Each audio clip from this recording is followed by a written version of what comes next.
Assalamualaikum warahmatullahi wabarakatuh. Perkenalkan, nama saya Suci Lestari Muksin dengan NIM 22123105. Baik, di sini saya akan memaparkan mata kuliah pembelajaran fikih di madrasah. Nah, pada poin pertama ada pengertian fikih, syariah, dan usul fikih. Nah, fikih berasal dari kata Arab faqaha yang berarti memahami. Fikih adalah ilmu yang mempelajari hukum-hukum syariah yang berkaitan dengan perbuatan manusia. Fikih membantu kita memahami bagaimana menerapkan hukum syariah dalam kehidupan sehari-hari. Para ulama fikih telah menyusun berbagai kitab fikih yang memuat hukum-hukum syariah tentang berbagai aspek kehidupan seperti ibadah, muamalah, pernikahan, dan perceraian. Yang kedua, syariah. Syariah berasal dari kata Arab syara'ah yang berarti menetapkan aturan atau menentukan hukum. Syariah adalah aturan-aturan yang ditetapkan oleh Allah Subhanahu wa Ta'ala untuk mengatur kehidupan manusia dalam segala aspek. Aturan-aturan ini bersumber dari Al-Quran dan Sunnah Nabi Muhammad SAW dan bersifat fundamental dan serta abadi.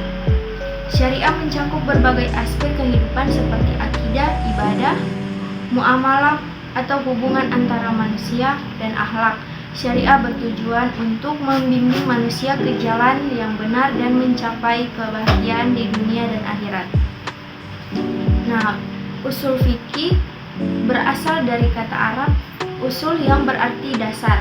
Usul fikih adalah ilmu yang mempelajari metodologi untuk menggali dan merumuskan hukum syariah dan sumbernya. Usul fikih membantu para ulama dalam memahami dan menerapkan syariah dengan tepat dan kontekstual. Usul fikih membahas berbagai kaidah dan prinsip yang digunakan untuk memahami dan merumuskan hukum syariah seperti dalil-dalil syariah, metode ijtihad, dan nas.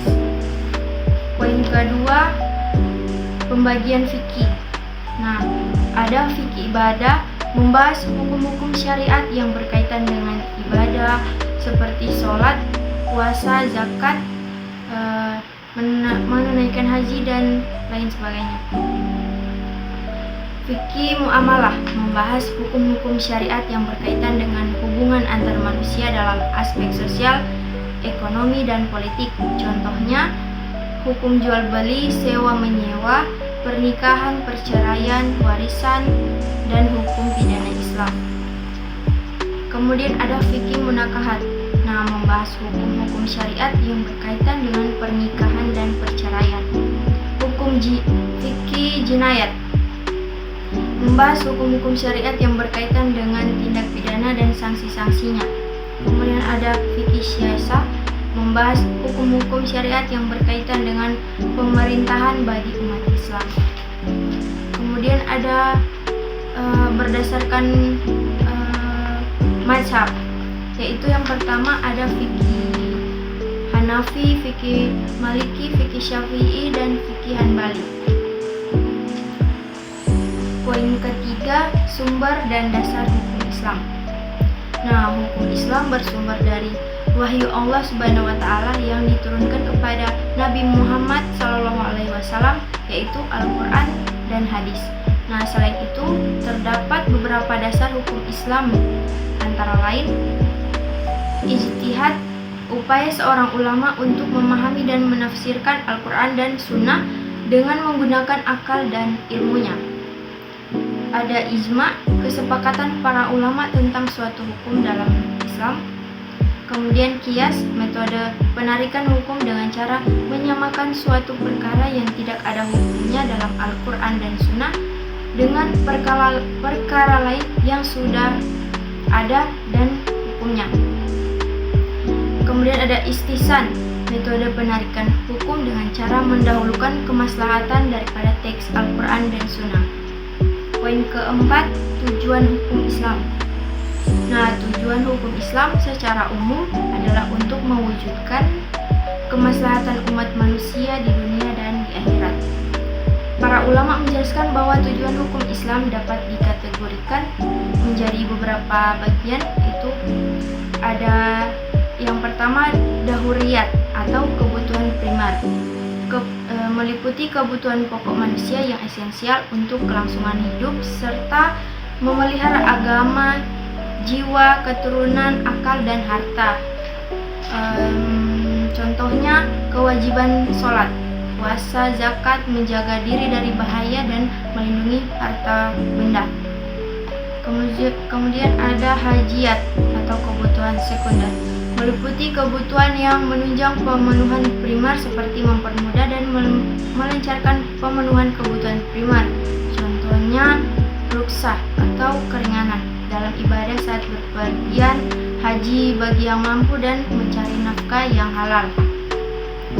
Kemudian juga ada tahsiniyat atau kebutuhan tersier, meliputi hal-hal yang menyempurnakan pemenuhan kebutuhan primer dan sekunder serta meningkatkan kualitas hidup manusia. Contohnya adab dalam berpakaian, tata krama pergaulan, dan menjaga kebersihan lingkungan. Pada poin kelima ada asas-asas hukum Islam, yaitu keadilan atau al-adl. Asas ini menekankan persamaan hak dan kewajiban bagi semua orang di hadapan hukum tanpa memandang status sosial, ras, agama, atau gender. Kemudian juga ada kemaslahatan atau al-maslahah.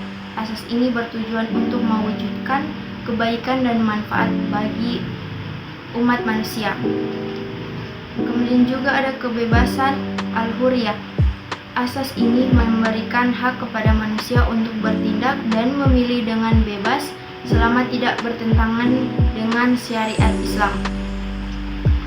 Ada kemerdekaan atau al-istiqlal. Asas ini menekankan kemerdekaan manusia dari segala bentuk penindasan dan perbudakan.